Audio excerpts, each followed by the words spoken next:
Hello, listeners. This is Jason, not one of the hosts of Destination Animation. If you're just tuning in, then you're going to be confused for a second. Bear with me. A couple things about this episode. This is the fabled Lost episode. Well, not really lost, but just not released yet. It's about ParaNorman, and it was recorded last October during our little Halloween session, I guess you could call it. A couple reasons why it wasn't released. Just a number of things went south, apparently. We had another editor come on, Trash Bite, if you remember, those who have stuck with us this long. They recorded a few episodes, they edited a few episodes for us, and then personal stuff got in the way, and they had to bow out, and that's totally fine. We wish them well. No bad blood there. And trying to find another editor was a bit of a hassle, so eventually I said, I'll step in and do this episode myself. And Becca, another host, tried to edit. Well, she did edit another episode for us, but then we had to take a break because holidays and personal stuff and such like that. But we are back now, and ever since we came back, I've been the editor for Destination Animation, and I'd like to think I've gotten better. This was the first time that I actually edited, so there might be some hiccups, like you can hear. Well, I won't tell you what is wrong with the episode, so you're not conscious of it, but I am aware. But we just released Missing Link, the latest Laika movie, so it was a good time to release this one too. So we'll probably see you again in 2 weeks and have something fresh, maybe Detective Pikachu, maybe something else. We don't know yet, but you'll find out. So thanks for listening to this ramble, and on with the show.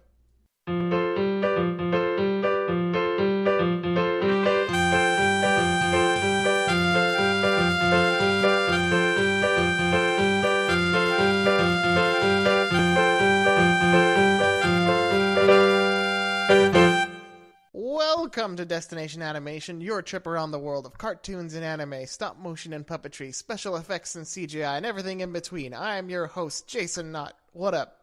And I'm Becca McGraw. What's the haps? And I'm Carrie Drebelo. Yo, what's shaking, yo? What's the buzz? Tell me what's happening. Yes, and today we're talking about ParaNorman, Laika's second movie after Coraline. What year did it come out? 2012. Yes, 2012. That's 1,000,000 years ago.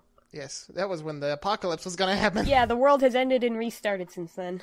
Yeah, and not for the better. Yeah. Anyway. Yes, let's not get into that. But a happier time, 2012, ParaNorman. Alright, so, do any of us even really have, like, a history quote with this movie? I don't know. I was on, IMDb around this time on the forum, so I followed, not as closely as I followed something like Tangled, but I followed it up to release, and I watched it, and I saw it 3 times, and I thought it was rad. It is rad. I saw trailers for it and such, and I loved Coraline, so it's like, oh, it's the same people who did Coraline, and this movie looks neat, so I'm gonna go see it. And I didn't see it in theaters. Oh, you didn't? I Sean! didn't. Well, I didn't have a ride back then. I didn't have money. I didn't have a driver's license, so... Little Babu Jason. Well, what the hell, teenage high school Jason? Yeah, what the hell? I was 18, and not in high school anymore. By the way, listeners, this episode is rated PG for... Sex and violence. Sex and violence. We have discussed a little bit that will kind of scale what the episode's tone is going to be like according to the, movie. So if we ever talk about an R-rated animated movie, we're going to be dropping F-bombs left and right. Yeah. Well, I did drop my one F-bomb during the BoJack Horseman episode. Yay! Yes. Oh, traditional. Yes. In terms of BoJack. Tradition. Anyway. In this movie, it gets a little more mature in a way, so we might be a little bit looser on this one than usual. There's a gay couple. Oh no, think of the children. Not even really a gay couple, just mention of one. It's a spoiler though. And my history is pretty much the same. I watched Coraline, loved it, and the trailer said from the directors of Coraline, so I'm like, ooh, yay, cool stop motion animation company making another movie, and immediately went to see it and loved it, and was debating in my head for a while whether it was better than Coraline or not, because I'm, kind of obnoxious analytical, so I always have to quantify things. I actually had not watched it since I saw it in theaters, though, so this was a fun refresher on what is a great movie. With me, when it comes to Laika, I tend to I'd say overall Coraline comes out on top for me, but whenever a new movie comes out, save the box trolls. It becomes like my favorite thing ever for a little while. So like I fell head over heels for ParaNorman and for Kubo. Box trolls I liked, but not as much. But we'll talk about that someday. I've seen it once. I really like the box trolls. I still don't know what my opinion is on it, really. Yeah. But it's visually amazing, as beautiful. all of Laika's movies are. Let's go through the plot just real quick. So it's about a boy. His name's Norman. He has this power where he can see and talk to ghosts. And everyone is kind of... I mean, would you believe him? No one really believes him, right? Yeah, not even his family. They not only don't believe him, they treat him like dirt because they think he's a freak because of it. Oh, it's so sad. So yeah, he's shunned and bullied, and it's terrible, and it's sad. But then it turns out, like, there's this curse over the town, which is kind of like it's kind of a Salem knockoff kind of town where they've got, like, their proud history of burning a witch at the stake. Happy fun times for all. Yeah. Ha-ha! Yay! It must be the season of the witch. Great cover in the movie. They actually, they based this town off of, like, a combination of Salem, and they took, like, all the worst tourist traps, like witchy wieners. Witchy wieners. And, you know, like the gift shops. There's like a statue of the witch quote unquote, in like the town square. Yeah. Not just those tourist trapy things, though. The whole aesthetic of the town, it's very much based on New England, and they talk about it a lot in the special features, how it's got... How would you describe it? Kind of run-down charm to it. Yeah. Like they deliberately made it so that all the houses looked like they were like old houses that were kind of sagging a bit, and in they said that there is not a single straight line in Life Hollow. Yeah. Which, considering that everything in this movie is handmade, and yes, it's stop motion, which we've gushed a lot about, they deliberately made every single house, like, different and saggy, and it's just such a... Even the characters all have a crookedness to them. Yeah, it feels like a 80s town built on the corpse of an old Americana town. Yeah. It's got a very, like, the word I think is grimy look to it, like, especially in the first act. Not grimy in a bad way, just kind of dirty and lived in, you know? Yeah. And something I wanted to just say about stop motion, because we're going to just be gushing about it the whole time. Something interesting about stop motion in relation to animation as a medium as a whole. Animation is amazing because it is not limited by the physical world. You can do anything. Except for stop motion. Stop motion is limited by what you can do physically. You can't make a puppet fly, you gotta rig it. So there's a lot more limitations on stop motion, and then you have a movie like ParaNorman, which we're going to talk about as we go on, that really, really pushes those boundaries. It's amazing. Yeah. For sure. Like, Coraline was absolutely amazing visually, but this movie just... When you watch the bonus features and look at all of the technical stuff behind... Like, it's almost like this movie doesn't quite have the big wow moments that Coraline does, but every single scene just has so much work put into it. It's really incredible. Yeah, and like, I'd even say that this movie was almost so perfect with how well it handled its visuals that you don't notice that, wow, this is damned impressive. It's just... Every single scene, so much went into it. They talk about, so they use the 3D printing methods to animate the faces like they did in Coraline. Even the new kind of plastic they used for this movie, like, acts more like skin in these subtle little ways, like the way the light bounces off and shines through it. That just such an amazing touch that's, you almost wouldn't notice, but when you do, it's like, wow. Like, this movie's, you could almost mistake it for CG because it looks so... visually solid. It doesn't have a lot of that jankiness that a lot of stop motion does. Yeah, and in this movie, like, they did use the same 3D printing, but they had a new method where they could actually, like, bake the color right onto the 3D printing. Right. So, like, in Coraline, they were a bit limited with what they could do with the colors, where in this movie, again, they had, like, Norman's little, redness at the tip of his nose, and... Like, Coraline had freckles, and they actually hand-painted all the freckles in Coraline because they were sadistic. But in this one, there's a character, Neil, who has thousands of freckles. His whole face dusted with them. It's amazing. Yeah, and like a lot of different coloring on all the characters. Like Alvin kind of has like this sort of like ghastly, gross bully look. You know what? He's like the bully from Fairly Odd Parents who's gray. Yeah, Francis. I just thought of that. I never thought of that before. But yeah, bullies are gray. Yeah, they're Even always gray. the Gross sisters from Proud Family, they were blue, which was weird. Yeah. Speaking of Alvin the bully, that is kind of like starts out kind of as the antagonist of the movie, who we see like doing typical bully stuff, like getting in Norman's way and writing mean messages on his locker. Freak. It's so sad though. Aww. Like everyone is the frickin' antagonist in this movie. Yeah. The whole frickin' town is against Norman, and like even his family. Yeah. It hurts me. This is kind of like the thing with me in this movie. Like, it's kind of hard to sit through the first part because everyone is so nasty to him. Yeah. And I get that that's the point, but it does it way too well, and it makes it hard to care about anybody else but Norman. And Neil. And, the few friends he they're has. They're really good. And Neil is a good boy, too, but, like... Neil is a good boy. It's not just that everyone's nasty. It's like they have this...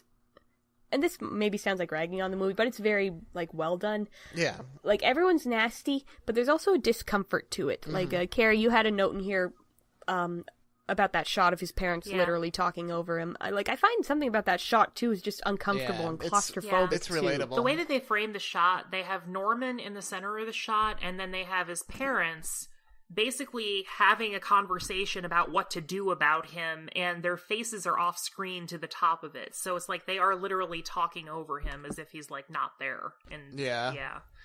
Like, and also, like, this is kind of a decision that works in terms of character compared to Coraline, where Coraline was, kind of an opinionated sassy pants, where Norman is... He's a cinnamon roll! Yes, he's a cute cinnamon roll.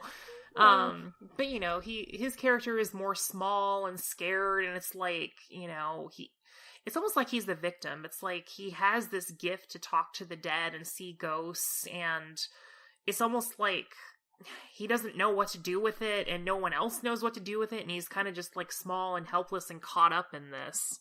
Yeah. A great vocal performance by Cody Smith-McPhee, by the way.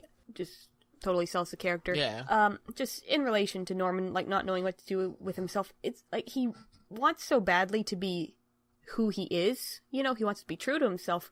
The world keeps quashing that.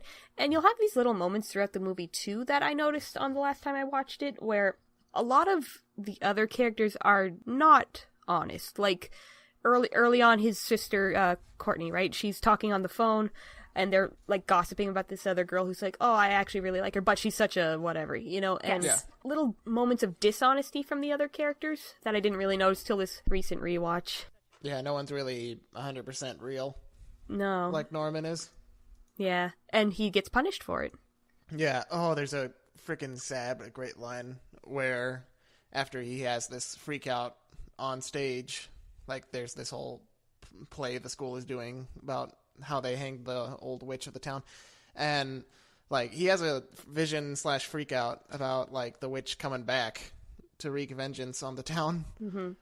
And after that, the parents kind of just are arguing about again what to do with him while he's in the back seat. And right near the end, Norman's like, I didn't ask to be this way, and his dad's like, funny, neither did we. Like, screw you, Dad, screw you, Harry. I hate him for up until the end of this movie. That's such a cliche line too, but it works because Norman is sad and cute. Yeah, like, God, that dad character, I hate his guts. Well, after that line, like, his mom kind of has a talking with Norman, and it's like they definitely don't forgive the dad for that. No, they don't. Her response is he's not scared of you, he's scared for you. Yes. Yeah. And like sometimes people, I forget the exact wording, but she's like, sometimes people do things out of fear or stuff like that, which is a very prevalent theme in this movie.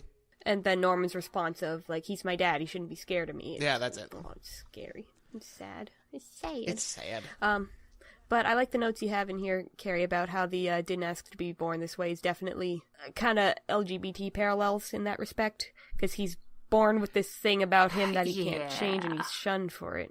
Was this before or after the Lady Gaga song Born This Way, when that kind of like became an anthem of the LGBT community? I don't know. I think it was after. I'm gonna just take a quick look here. While you're looking, It was after. when this first movie came out, for some reason, I had this weird opinion that this movie's not about bullying, and I argued that. It is. I don't know what 6 years ago Becca was thinking. It is very much about bullying. Absolutely that's exactly what it's about. Yeah. Weird that you didn't, because it was back on IMDb and you were Well, there. I didn't see it yet.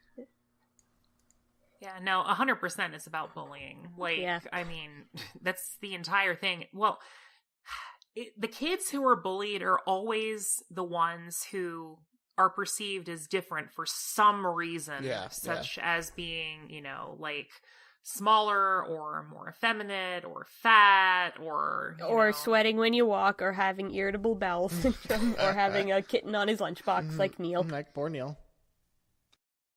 Neil, Again, I like Neil's Neil. living his truth, though. Yeah. He doesn't let it get him down. Nah. Yeah.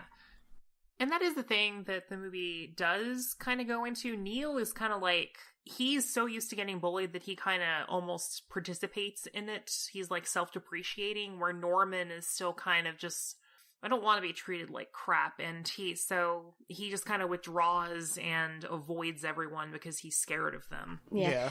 Neil probably, he's not the main character, so we don't see it, but he probably gets it just as bad as Norman. Like, we do see he gets writing on his locker, too. But he's the comic relief character, but he does have this insight to him. He's not here for the bullies. He doesn't. Yeah. He just lets it roll off his back. And I remember critics kind of, there were actually critics who said that, Neil is kind of like a prototypical 80s the fat kid. Kinda, yeah. Who's kind of the butt monkey of the jokes. He has a lot more personality and purpose than the usual fat kid, though. For sure. In the director's commentary, they said that they based a lot of this movie off of kind of the 80s horror movie vibe. And so, they said the opening scene they based off of a Steven Spielberg 80s movies with the families talking and being dysfunctional. And so they did say that they had a lot in common with the Goonies, and they took a lot of decisions from that. So I am wondering how much Neil is based on Chunk. It's Captain Chunk.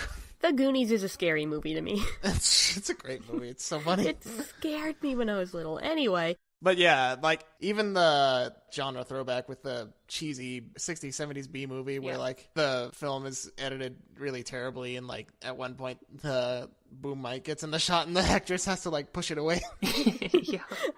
That's a great opener. That's the best take they could get. A lot of the visual cues in this movie are based on horror movies. They copy scenes from Night of the Living Dead. They specifically mention they copied a bunch of Sam Raimi shots. Yeah. And there's one scene where Neil shows up at Norman's house with a hockey mask on, standing like Michael Myers. Want to play some hockey? That's great. And Norman's ringtone is the Halloween theme. Yeah. Norman really kind of goes into the, zombie aesthetic. His room is decked out with zombie stuff. And he embraces horror. Yeah, and he embraces the dead, too. He's never I don't want to talk to the dead. He's very friendly with all his dead neighbors. They're the only ones who treat him like a person. Yeah, and his grandma, his recently deceased grandma, is watching over him. And she's cool. I like her. She's the best character, I think. Yeah. Yeah, and again, there's a scene with the dad where he's like, your grandma is dead. And that was we just saw Norman casually talking to her, and then... Yeah, that's the reveal. Oh, jeez. She's the best character because she straight up calls her son, the dad, a jackass. So again, they definitely do hold the dad accountable for being a jackass. Yeah, for sure. Which is good. Unlike, I was actually thinking while I was watching it, oh geez, this is way better than the dad in Chicken Little, who is also a total ass to his son. But I was really thinking about that. They never call the dad on that behavior, and that sucks. But this movie is not just about the bullies. There's also a certain thing that kicks off the plot. Yes, what is it? Uncle Prendergast? Yes, Uncle Prendergast, the old crazy hobo who lives up the mountain. You mean John Goodman? Yes. Yes, John Goodman. just good old John Goodman. He's in a lot of cartoons. I like him. He's great. He's got that kind of voice that's instantly recognizable, but is he can be a fluffy monster, or he can be this not kindly old southern gentleman. Yeah. And he can be a crazy hobo who also talks to ghosts. It's true. And he's been doing this thing where we talked before about how this town Blythe Hollow has a history of hanging a witch, but apparently this witch left a curse behind, and Uncle Prendergast has been like suppressing this curse with a little ceremony every year, which he passes this duty onto Norman because he dies. Like, it's actually kind of funny because they don't reveal that he's his uncle right away. It's just like he's showing up to Norman after school, like, I got a important job for you. Yeah. And, like, Neil chases him away with his, like, hummus. He's like, I'm gonna throw this at you. It's spicy. And, like, what a creep. He's my uncle. Yeah. And then he dies, and this really, really cool scene in the bathroom at school where, like, such a complex scene. This took them, like, a year or more to... what? Was it a year to animate or a year just to plan it? I have no idea. Could have been both. I can't remember, but yeah. Anytime that they're shooting stop motion in tight spaces, again, this is a thing that physically exists in the real world, so they have to find a way to fit a camera into that tiny enclosed space, and they have to reach their hands into that tiny enclosed space to move the puppets. It is ridiculous. And any rigging that has to be done, yeah. You don't even think about that when you're watching it. Like, you get these intimate angles of Norman in his room or, like, you know, in the bathroom, and it's like, wow, they actually had to, like, fit a camera in that. That's crazy. You don't even think about it. Those would be shots where they probably use a bigger puppet, but even in stop motion, a bigger puppet doesn't exceed, like, what, 10 inches? Right. Even Probably that would not, be pretty yeah. big. Probably not even that. But yeah, there's this really cool effects scene of, like, Uncle Prendergast's ghost visiting Norman and creating this whole vision of these, like, all the toilet paper in the bathroom forms these hands and these zombies. Really complex to rig. And, like, you gotta think about it too, listeners. When you're recreating something like toilet paper in stop motion, you gotta make it behave like toilet paper, and you gotta figure out how to rig it in that way. It's crazy. It's crazy! Craziness.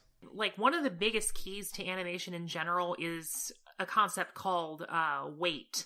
You want the characters to have the right weight. Like, in classic Disney movies, they always gush about the animation of Stromboli because he looks like he has heft to him. Oh, yeah. And, you know, they kind of have to... They do the same thing in ParaNorman. Like, the ghosts float, and the toilet paper is, like, light and flimsy, and... You know, you have to see the weight of the objects in the world to get a sense of, like, how massive are they, you know. To believe it. Right. Yeah, especially for, like, Uncle Prendergast, because, like, when he's alive, you can feel his weight. Like, he's a very imposing guy. And even when Norman goes to get the book from his corpse, like, you really feel the weight The that dead he weight, has. yeah. Yeah, but when he's a ghost, he's, you know, weightless. Yeah. Mm-hmm. By the way, that is kind of how like, talking about the scene where he goes to get the book, it's like, ha ha ha ha, ripping a book from a dead body, hilarious. Yeah, and rigor that's kind mortis. of the humor style in this movie, is, like, morbidly funny. Very dark. Because it's so dark. Like, when he actually dies, too, like, his ghost kind of floats out for a minute, then it goes back, like, ha, not today, not to... Oh, nuts. Yeah. A lot more humor in this one compared to Coraline. Yeah. Yes. Yeah. The first act is very, very good. Then the second act kind of takes a dip for me. He acquires the book, which he's supposed to use in some kind of ceremony to, you know, stop the witch from... Cursing the town for another year, yeah. Yeah, he's supposed to read it at the witch's grave to Right. stop the curse. So he goes to the graves of, like, the people who executed the witch. He reads the book. Turns out it's a storybook. Weird. Once That's upon weird. a time, Sure there that- was a little... Wait, what? Sure, There that was a doesn't king mean and anything. queen who lived in a faraway kingdom, and... What? Oh, there's a really cute thing, actually. The novelization of this movie, it's got a dust jacket that's just like art, ParaNorman, whatever. But if you take off the dust jacket, it's a replica of this book. Like, it's got the same cover. Oh, It's really cute. okay. But yeah, Alvin shows up and takes the book away from him, like, what are you doing, freak? But then, oh no, the 7 pilgrims come out curse. of their graves. Zombies! Zambos! These zombies look so good. They look really good. They all look so unique, and they're rotting in different ways, and the shot of them bursting out of the ground is another super complex effect shot, because there's Yeah. debris and even snot flying around that all had to be rigged, and stop motion is crazy incredible, and it's so hard. Why does anyone do it? Like, yeah, there's this, like, one zombie with his jaw completely hanging off, and like, Yeah. you got the main Bernard Hill zombie judge who's, like, his hair is so grimy. Everyone's hair in this movie looks really good for some reason. Like, very noodly. Yeah. Very kind of, like, almost 80s stop motion kind of. Neil in particular has, like, really neat hair that's, like, really tight and curly, but, like, It's cool. All that's gonna be fabricated. Why do people do stop motion? There was this review for Coraline when it came out where the guys were like, I bet somebody at one point went to the director and said, there's a thing called CGI. Let's use that. Yeah, really. To be fair, they did use way more CGI in this movie than in Coraline. For sure. Like, there are some very complicated shots of the sky when the witch's curse starts happening, where, like, there's a witch face with these, like, pointy teeth that cackles. Yeah, you can do that with stop motion. And no. It's, like, this eerie green glow, and they did have to CGI that, and there's also, like, smoke effects that are CGI. I like the sky effect, though, because it's definitely CGI, but something about it almost looks practical. It almost looks like molded fabric. Yeah. They did that deliberately, too. Like, they did mock-ups of the sky to have it grounded in reality, and then they, like, copied that in the computer. Something about it reminds me of, like, it doesn't actually look like this, but just the effect of it reminds me in Corpse Bride, the bride's veil in one shot where she's, like, walking towards Victor, like, in the first shot she's in, and her veil's, like, blowing behind her, and, like, I don't know if this is what they went with in the end, or if they just tested, like, dragging the veil through water to get that flowy effect. It reminds me of that. They do a lot of stuff where they try to make it look, like, they do everything they can to make it look real. Mm-hmm. And this is where the movie kind of goes into full genre throwback mode with the 80s kind of monster movie vibe. And I did say it takes a dip here for me. Me too. Like, that being said, it's not bad by any means. I think maybe if the first act wasn't so good, I could forgive it a little. It's a real tonal shift. Norman himself, the main character, the title character, almost seems to take a back seat for me to everything else that's happening. A little bit. Yeah, basically, most of this section of the movie is, oh my god, the zombies are coming, and it's just everyone running away from the zombies for like 20 minutes. Yeah. I actually wanted to see a little more of the zombies running amok. Like, you have this one really funny shot where the zombies are reacting to, like, you know, these old 17th, 16th century Puritans reacting to, like, a sexy witch on a billboard and, like, TV and such, and they go, ah! They're, like, terrified. Yeah, that's kind of a cute thing this movie does, is, like, the zombies, they don't want to hurt you. They don't want to eat your brains. But when the townspeople see them, oh, who's the real monster? Who is the monster and who is the man? Sing the bells of Notre Dame, or of Blythe Hollow, as it were. Yeah, basically the town forms into an angry mob, and they're like, shoot the zombies! I got a shotgun! Yeah. And the director said, though, they deliberately did not give everyone guns, because that would be too scary, so they gave them traditional mob stuff, like pitchforks and torches. Yeah, this isn't the South. This is where a lot of the humor is. Like, the first civilian who runs into the zombies, he's, like, trying to get food out of a snack machine, and, like, he turns and sees the zombies approaching. Then he kind of, like, frantically turns back to the snack machine. It's still dispensing. And he turns back to them, and he can't decide, but he gets his chips in the end, guys. It's fine. It's all right. Spoiler alert. He gets his chips. He runs away, and then, like, the chips drop, and then he goes back and grabs it. Yeah. Silly little things. Very quickly, they shift the tone from being, like, monster movie to just totally silly, where they, like, riff on the concept of zombies and make a bunch of jokes, and the zombies very quickly turn from scary monsters into almost, like, pathetic figures. Like, yeah, I actually could have used a little more of them, like, reacting to real-world stuff, but I guess that's been done. Yeah. There's actually a really cool chase scene, because Courtney, Norman's brother, enlists the help of... Sorry. Courtney, Norman's sister, enlists the help of Neil's older brother, Mitch, who I guess is the quarterback or some such athlete of their high school. Is the football boy. Yeah, he's a very kind of, like, slow guy. Yeah, they play him up like your stereotypical, quote, dumb jock. Yeah. So, you know, we always see him working out and being like, ugh, push it, push it, push it, you know, and he has this really out there design where, like, all of his weight is in his shoulders and arms. Yeah. And he has this tiny, tiny little waist, hips and, like, twig legs, and he's an upside down triangle. Yeah. Completely. Yeah. Kind of reminds me of, like, Gerald Scarface designs in, like, Hercules in that kind of way. It's just something about it reminds me of that, you know? Yeah, I see that. Yeah. But, like, yeah, they all get in Mitch's car and drive up to the, you know, place where Norman's trying to read the book, and Norman and Alvin are running away from the zombies. And he's like, sir, you okay? Oh, he's breathing. And, like, his head, like, his body falls off, and he's holding his head like, ah! Then you go into this really kind of cool car chase where, again, they had to get inside the car with these intimate shots, and everybody's cramped together, and, like, It's great. Like, seriously, you know how hard a car chase is to do in stop motion? You have to build the entire set that they're driving down the road. And one of my favorite things, actually, about watching the special features of stop motion pictures is, like, seeing the sets. Yeah. Because a lot of the time, like, you got the animators and the crew, like, sitting in or walking through the sets. Because sets, they probably seem large, but then you got to think of how small the characters are to scale to that. And stop motion sets are cool, guys. They are cool. Really cool. 100%. Gosh. Stop motion is cool. Like, you get some more zombie jokes. Like, Courtney says, this is all getting out of, then, like, a zombie smashes through the roof of the car. And! Yeah. Lots of cute little cheap jokes. And Courtney, by the way, starts out as your stereotypical, like, cheerleader. vapid teenage cheerleader. spending the whole movie, like, pursuing Mitch and everything. Yeah, she is thirsty. Will you help us, please? When you look up Mitch? thirsty in the dictionary, that's her picture looking at Mitch's bare chest. I guess I should get some clothes on. Oh. Yeah. His voice is just so perfect.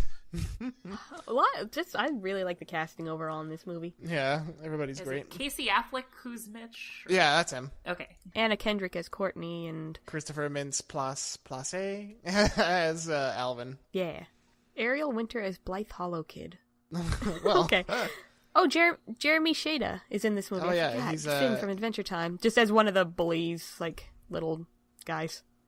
And the aforementioned John Goodman. Reeser Ghost, Gucci Lady. What a cast! But yeah, then we get to, like, Norman's trying to find the real witch's grave because she wasn't buried with the pilgrims. Pilgrims? I guess you'd call them? I don't know. Puritans, that's it. I keep calling them pilgrims. But so they have to rush to town hall to try and find, like, you know, where they buried her. Because it's an unmarked grave, so they have to, like, find the exact location.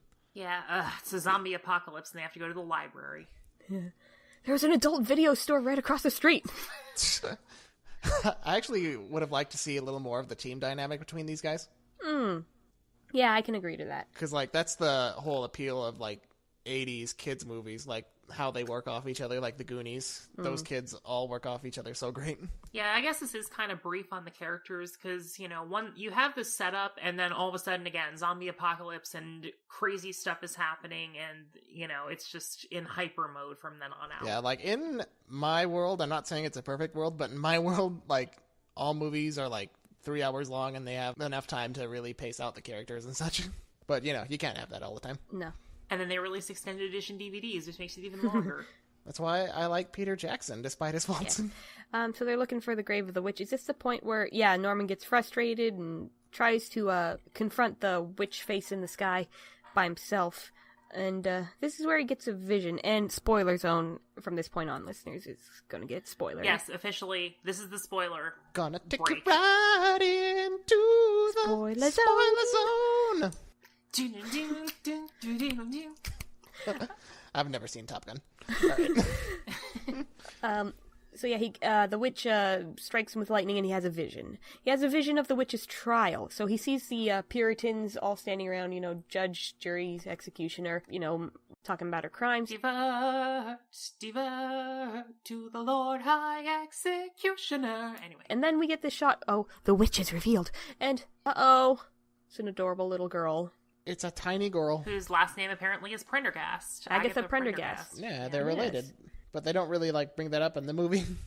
No, it's subtle about it, because, you know, Norman's uncle was named Prendergast. They both have the same, like, fractal eyes. So did the uncle.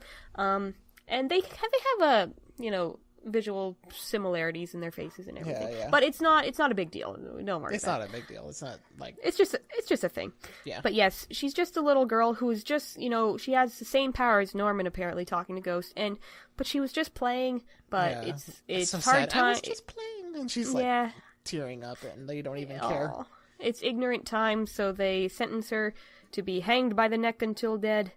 This whole movie is really scathing in, like, how it portrays mob mentality and, like, the whole tourist trap of the Salem witch trials and such. Because, like, this is a real thing that happened, and people, like, go to Salem and whatever, and, like, oh, this is where the witches died. And it's like, no, they were real people. They died horrible deaths because of ignorance. We get the contrast here of this poor, innocent little girl, and kind of makes it, in retrospect, how the town uses this tragedy to like market itself. Like there's even the witch's statue in the center of town that it's just like an old crone, just your stereotypical witch. That's not, the story's been so twisted. Yeah, for sure.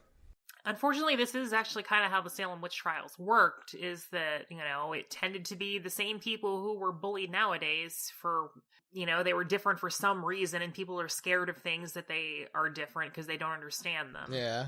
I saw Goody Proctor with the devil. Yep.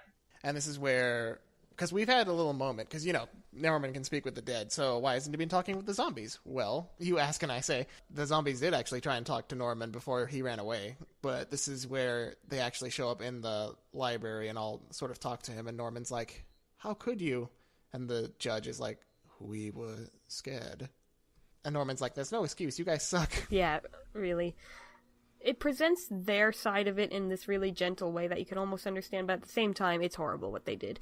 And it doesn't shy away from that. Yeah, they recognize it too now that, you know, what they did was totally wrong, and they're cursed because of it, and they don't really feel sorry for themselves. They just want to stop it, you know, so that no one else gets hurt. Yeah.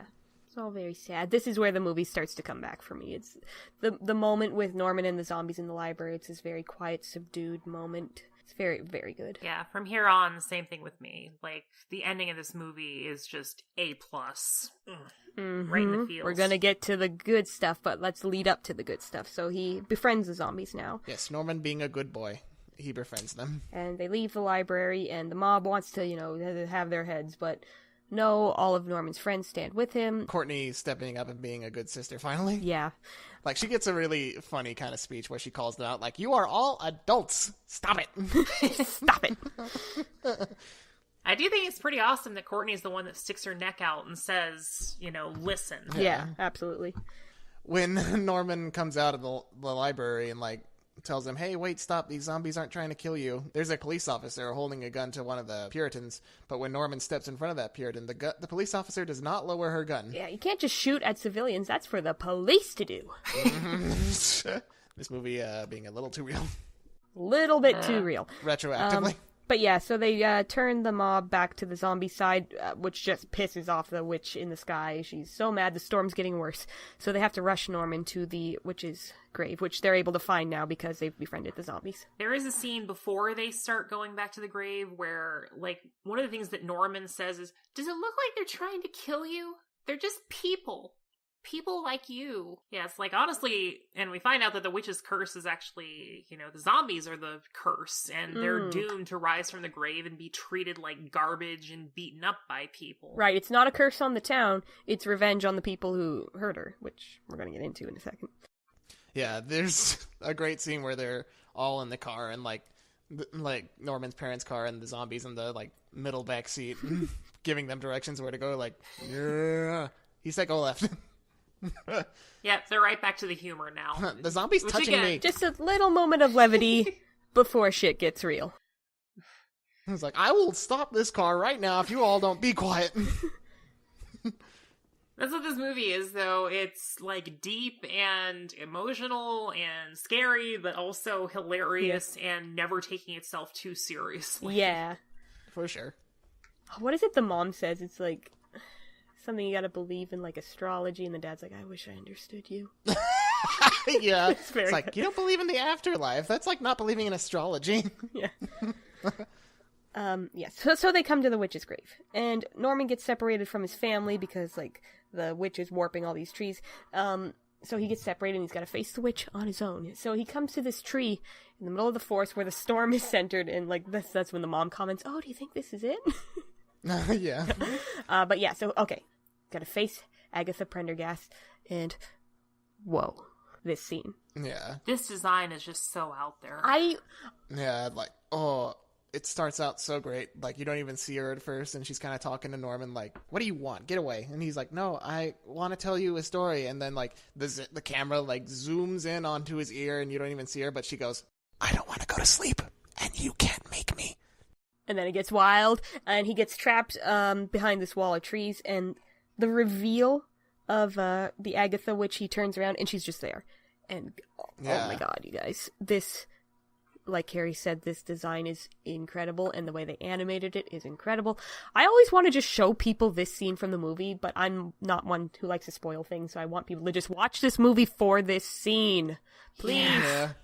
This is just such an emotional zenith, and it only has the same impact if you've seen the entire movie building up to this. So, But, like, even on its own, the animation, the design. I wish this wasn't an, like, audio thing, viewer, so I could show you. Just watch the movie. It's on Netflix. Not my Netflix, not American Netflix, I don't think. Oh, no, it's on Canadian listeners. It's on Netflix. Do it, cowards. So, what she looks like? She doesn't look like that little girl in the flashback anymore. She looks like a monster. She looks like she's made out of electricity. Yeah. She's got this internal glow, and, like, her sclera is all dark, and it's really cool. Her hair is all sticking up and jaggy, and there's lightning bolts coming off her. And this is still mostly stop motion, people. Her, like, Whoa. face morphs and, like, has, like, double faces at times, and... Yeah, her face, like, is constantly splitting, almost like, it's like this Yeah. unstable, like, atomic... Something I didn't even mention is, like, this movie, I think it's the first stop-motion movie to make big use of smear frames. Like, they sculpted smear frames. Oh, yeah. Like, some of the faces, especially when you look at some of the faces they have laid out in special features and production images, like, you can see the smears. And this is where you see a lot of them in this scene. Because her face is just constantly warping and morphing, and she's moving around. And, guys, it's still mostly stop motion. Like, her rig, she's a rigged puppet. She's always floating, so she's on a rig. There's an internal light on her, like, head sculpt. I think her clothes are CG, and her hair is CG. Yes. But the way they did her, like, lightning hair was one of the artists did, like, ink splatter paintings, and they just scanned that and, like, vectorized it. So they still use a lot of practical effect, just in a digital application. That makes sense? Yeah. Yeah. They talked about this climax. They deliberately try to do as much of it in practical effects as humanly possible. Why do people do stop motion? It's so hard! Especially this. Holy crap. Like, Laika, I mean, we've gushed about how Laika always, like, how stop motion is so cool and so intimate. Like, Laika actually said in the commentary that what is special about stop motion is that it's a physical puppet manipulated by a human hand in a real setting. So they are aware of what makes stop motion special, and they definitely, like, deliberately set it up so that you can get that wow. I don't think my jaw would have dropped as much to this scene if it had been CGI or something, just knowing, like, even watching it in the theater, I had no idea how they did this effect, but just, like, knowing that at least some of that's practical, like, wow. Yeah, for CGI effects, like, they can look impressive. Sure. Like Lord of the Rings, like, the huge elephants in Lord of the Rings still hold up in the Dead Army and whatnot. Yeah, like, not to knock CGI. Yeah, but when you have something like, I don't know, like the Aragog puppet in Harry Potter and the Chamber of Secrets or something like this, you're like, how did they make that? How did they do that? It's great. Yeah.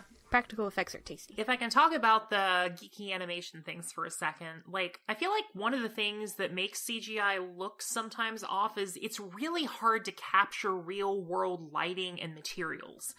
They are getting better at it, where, now they're starting to have, like, the light scatter through human skin. They're starting to get the fabric effects right, but, you can tell still when something physically exists in the real world versus when it's just a computer trying to recreate actual light and actual materials.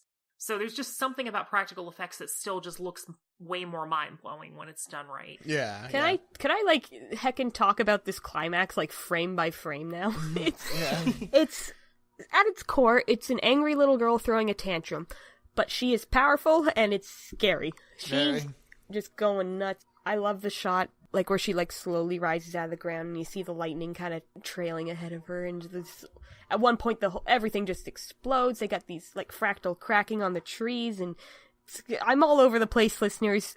Just please watch this movie. Watch this scene and gush like I am. So good.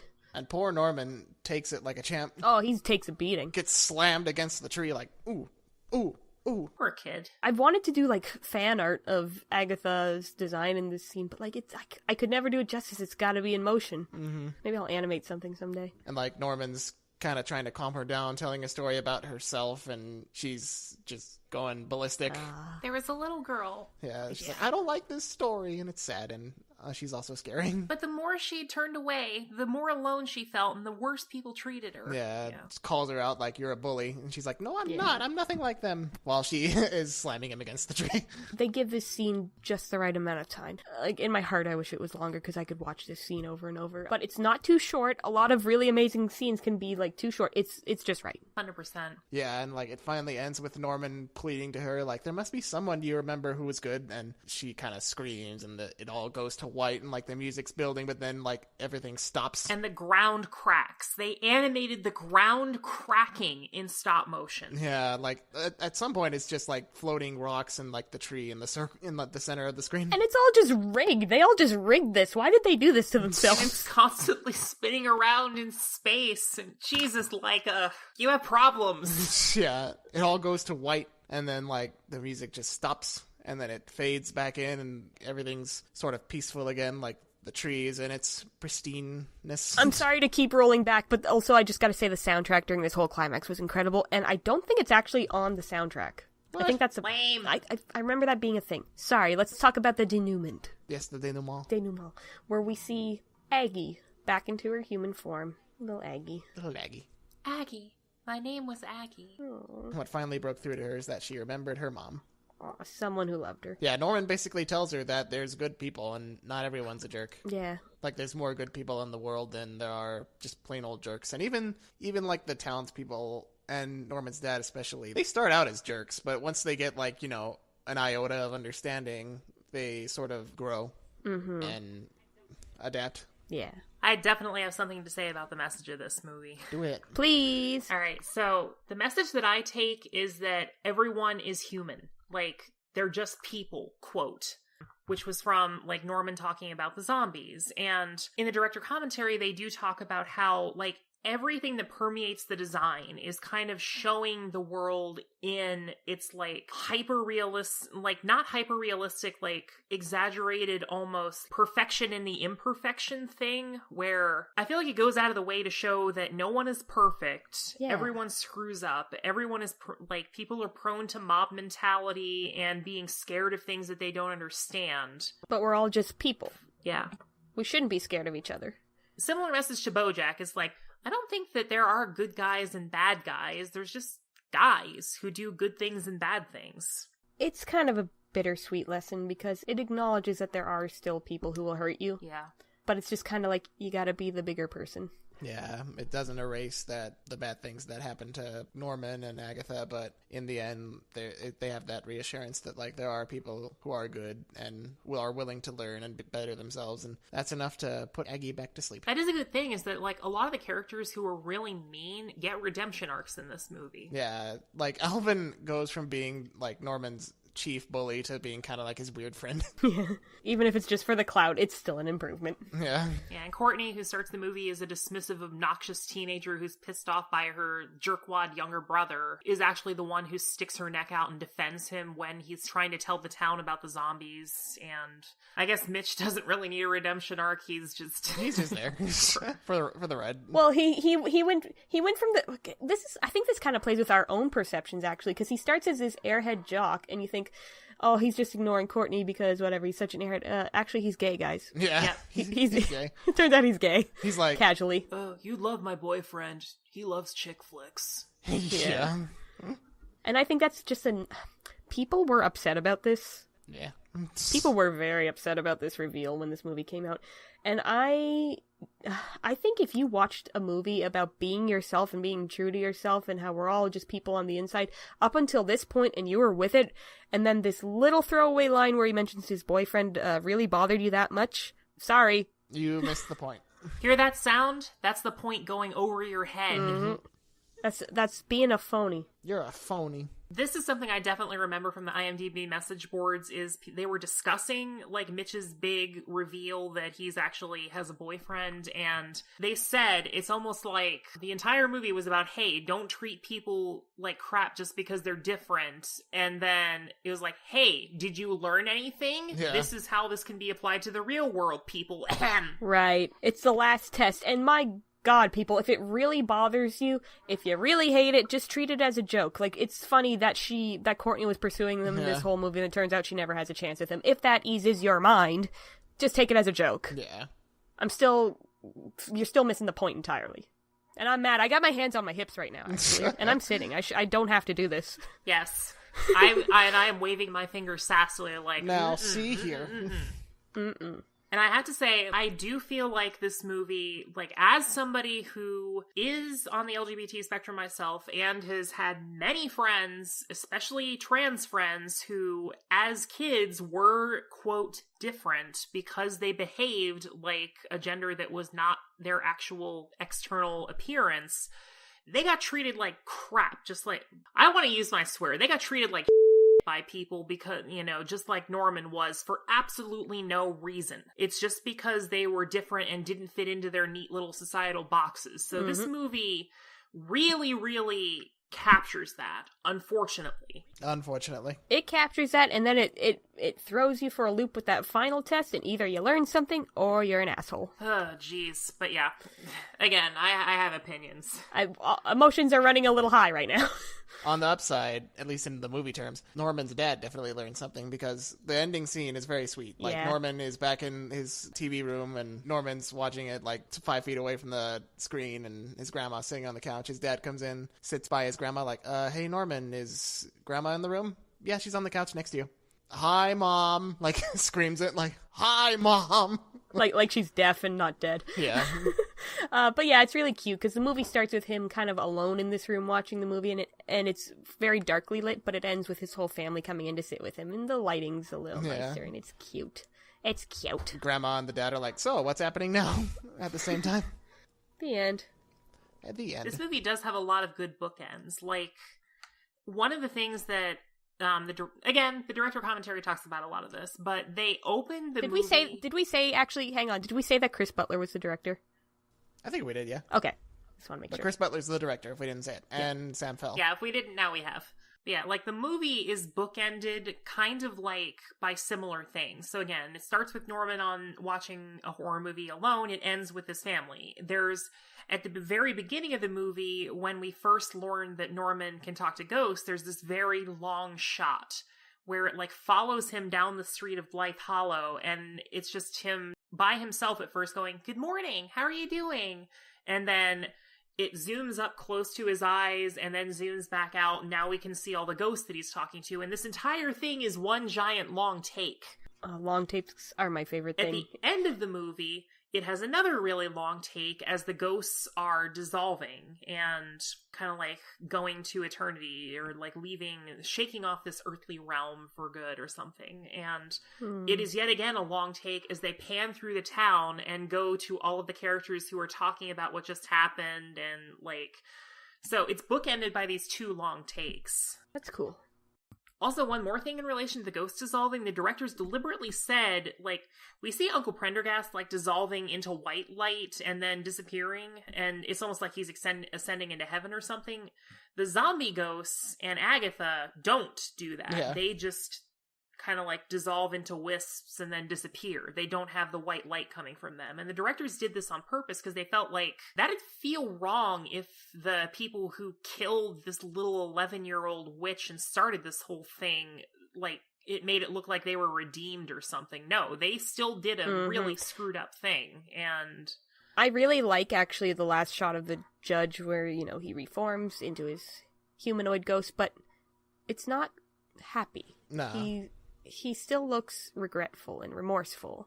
It's not like, yay, I'm free to go to the other side. Like, no, there's still a bittersweetness to it. Yeah, he's grateful for what they did, but he's still, like, you know, what you said. He knows what he's earned. Yeah. Still definitely, like, better than being stuck as a literal zombie being abused by a bunch of town people and an angry mob, but... Yeah. Moderately. Yeah, no, again, this movie does not say that people are necessarily forgiven or redeemed. They did screwed up things. For sure. So I guess that's about it for ParaNorman. Any last thoughts? Anything we failed to gush about? Well, one thing I really noticed, that this little animation detail is, like, Norman's ears are kind of, like, pointed out, and some of the other characters are too, and, like, when the light of the sun, like, you know, is reflected on their back of their ears, it's like, you see, like, kind of, you know, the redness that you get when your ears are like have the sun at their back. Yeah, like kind of like I mentioned earlier, the new 3D printing technology, the new kind of plastic they used, behaved a lot more like skin in that regard. Yeah, in the way yeah. it like reacted to light. Looked really It's cool. very cool. Very cool. Yeah. This movie's got a nice color palette, too. Yeah, and a nice aesthetic. That's one thing that I definitely want to talk about is how this movie's aesthetic like differs from Coraline a bit. Where this one, they really went all out with the design aesthetic. Oh yeah, what was the name of the character designer? It was Heidi Smith, who was like fresh out of school and had exactly the look they wanted, so she designed all the characters. And they've all got that akimbo look to them, same as like the sets and everything. It's very good.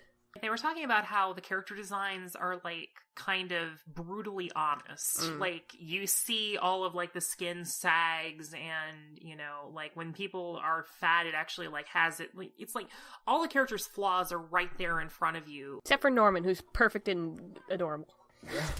His hair is very, it is funny the scenes they have with him trying to fix his hair and it just goes back up to straight up.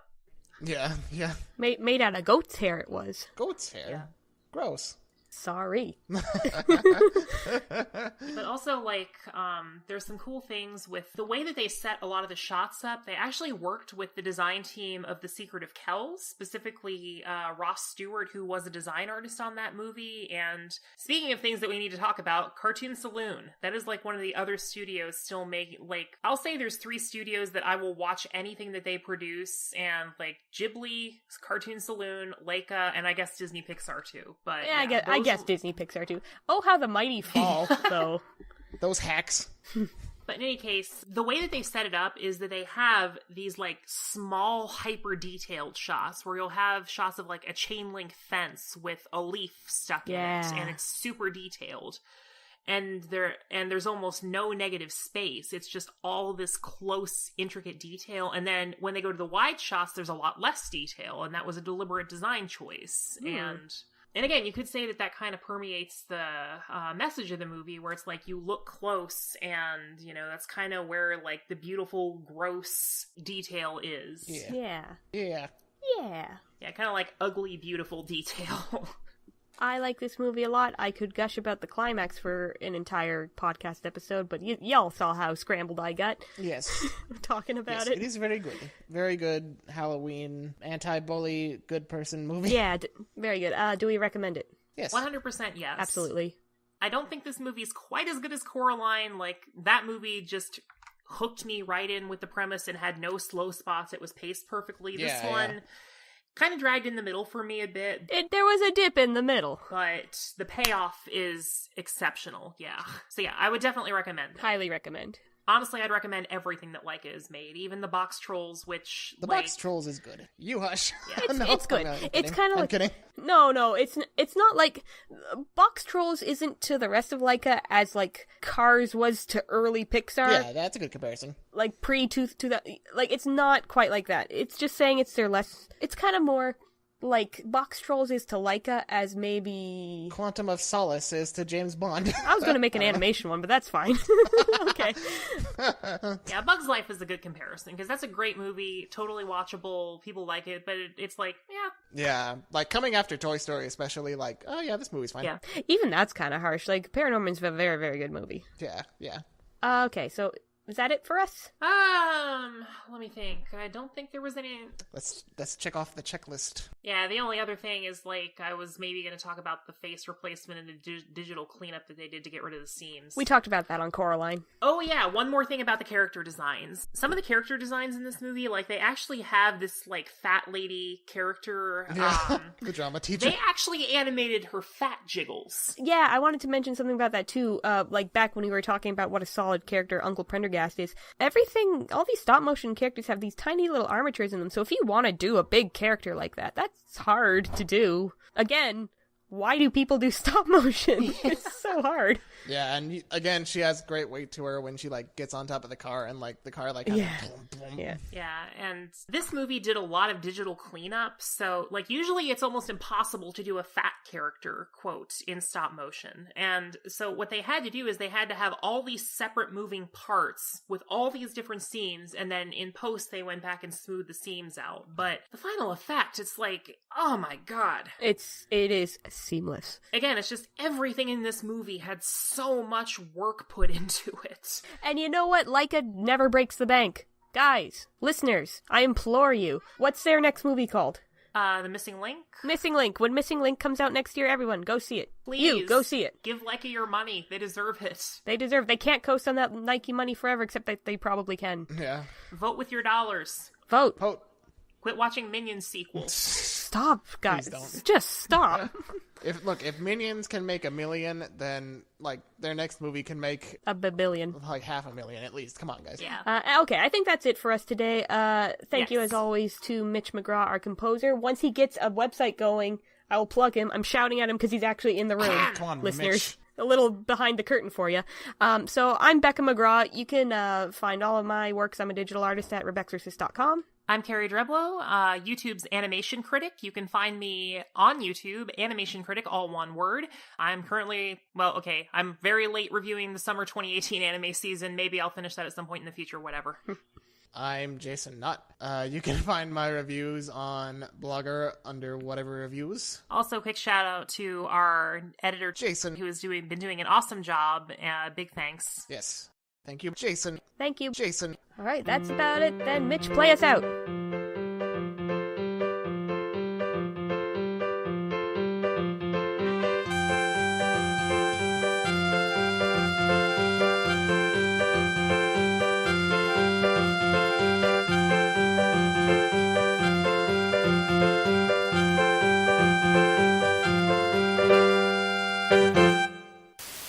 It was a simpler time.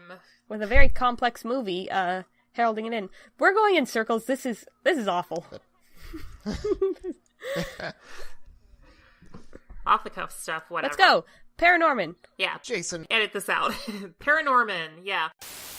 So let's talk about ParaNorman. It's a movie about a boy. His name is Norman, just Norman, normal Norman. But he has paranormal powers. Is that where the title comes from, guys? Yeah, probably. Nice. Oh, no. Okay, we're fine. I thought my cat stepped on the power button of my computer again. Oh. Gigi has done that like 4 times now. Saboteur. It drives me insane. Okay, anyway. Basically like Haley Joel Osment in The Sixth Sense. I've never seen that. Was he treated as badly as this poor puppet boy? Well, like, even the teacher called him a freak at one point. Oh. It was sad. That's terrible. This I haven't seen The Sixth Sense, so I'll trust you. What, you people? Yes, us people. Waha. Oh, can we please do an episode on Chicken Little? Yes. Write it down. I will write it down now. It Listeners, will go down. every time we've talked about, like, we gotta do this, we've never written it down. So, if anyone wants to, like, leave a comment about what we've said, we want to watch. Like, comment, subscribe, ring that bell. Once I get us up on Google Play, Engage. do that, whatever. Whatever you do on Google Play. Slam that reblog Yeah, button. retweet, Tumblr. share. What's really messed up too is like when Norman comes out. That's the dog hacking. Norman is back in his like fat TV room and Fat his TV grandma room? is- Did you I was call it gonna a say- fat TV room? No, I was gonna say family room, but then I changed it to TV room. Back in the fat TV room, just bookending the beginning of the movie. Like, that's kind of the lesson, like... Man, what is the lesson of this movie? I'm exhausted from talking about the climax. Don't be a jerk. Don't be a jerk.